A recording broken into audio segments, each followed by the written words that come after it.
Good afternoon, all. CamelbackTrading.org coming to you this Tuesday afternoon, March 3rd. We are looking at the SPY ETF's market profile here on Window Trader. Now, I'm speaking a little louder because the volume was pretty weird this morning, so I'm hoping this helps.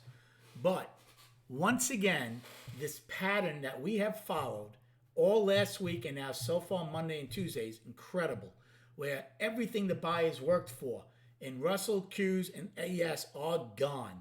So now what's everybody looking for this morning, tomorrow morning? A gap lower, right? We have an inside day in SPY. So we closed at the lows. You went out with a price probe in ES, but look at SPY. When SPY made its low of the day in E, it spit out down to 386, which I am going to use. It's not like we were trading up here and we got these ticks. It happened in the time frame when we were coming down.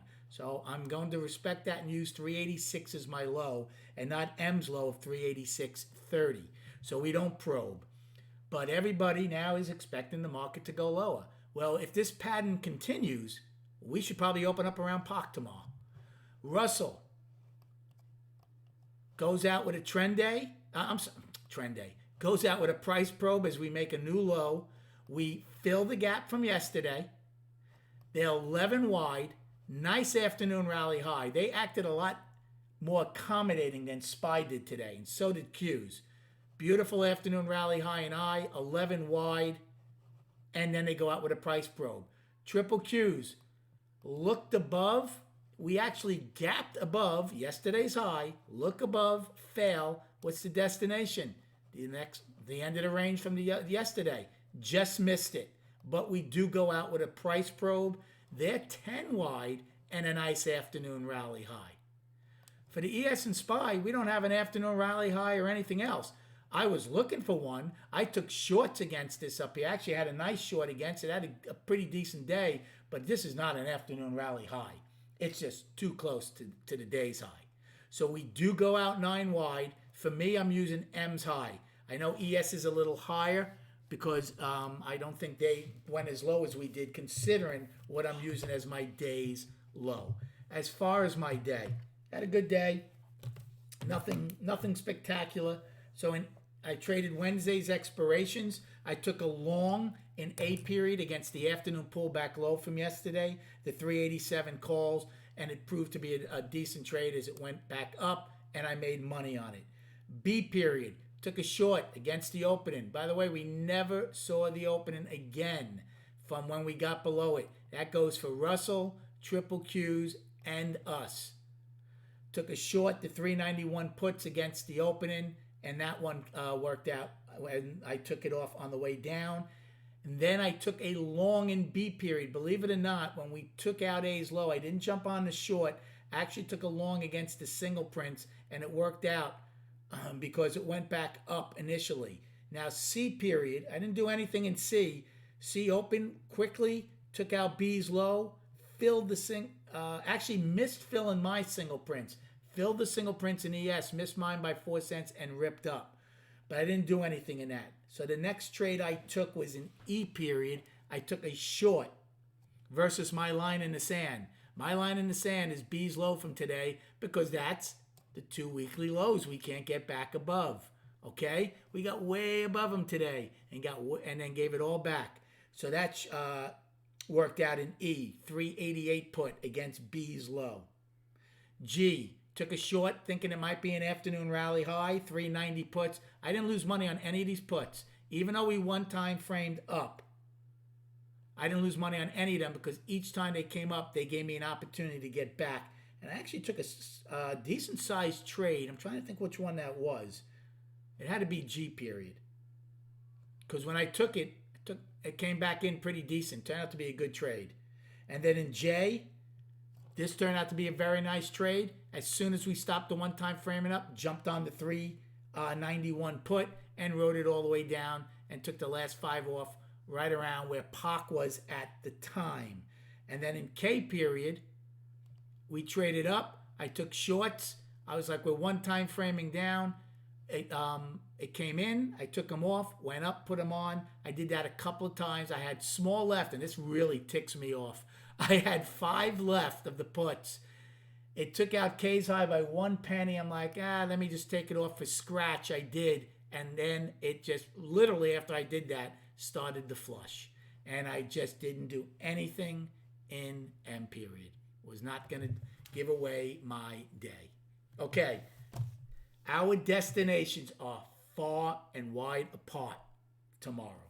Upside. 388.22, 9 wide. Right now it looks like they have us closing at 386.56. So my first destination on the upside in SPY is almost $2 away. 388.22. Then we have today's high, another $2 high at 390.07, and then the other day high, yesterday's high, 390.92. The downside gets even scarier. Today's low of 386. Then we don't have anything to 385.54. Yesterday's low. Below that, we have 378.23. That's right, folks. We will only... Oh, wait a second. I apologize. I never wrote down. That became a downside destination. 382. I got to figure it out where it was. I'll tell you right now. 382.67 is a downside destination. I apologize. I did not write that. And then, because we gapped over it and we never saw it. But then below that naked POC is 378.23, which is last week's low, and then filling the gap at 377.34. So believe it or not, let me just write this down. 382.67, 10 wide from February 26th. If we take out today's low and yesterday's low, that POC's going to come into play. Now, even though I didn't write this down as a firm reference point, I'm telling you, B's low, right? I've been using a lot of time frames wherever that weekly low was. Look, C's low from Thursday was my line in the sand. C's low from yesterday was my line in the sand. And now B's low from today is the line in the sand. That's those two weekly lows. Until something changes, the weekly is still down for me, and I'm still looking for the 365, 370 level if we don't get acceptance above here. This is not acceptance, folks, yesterday or today.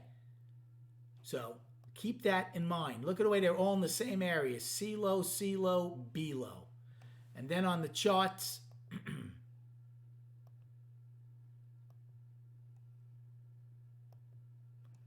here's the weekly. We're down in the weekly. Unless we take out last week's high, nothing is changing for me. And I'm still looking for the bottom of this other balance. We can't even stay inside these two weekly lows. 387.50, my line in the sand. Yeah, we got back into it yesterday. Yes, we got back into it today. And guess what? We're below it again. And then the daily, this is going to be, I'm telling you, we are looking at something I think coming up that we're going to get a pretty significant move out of.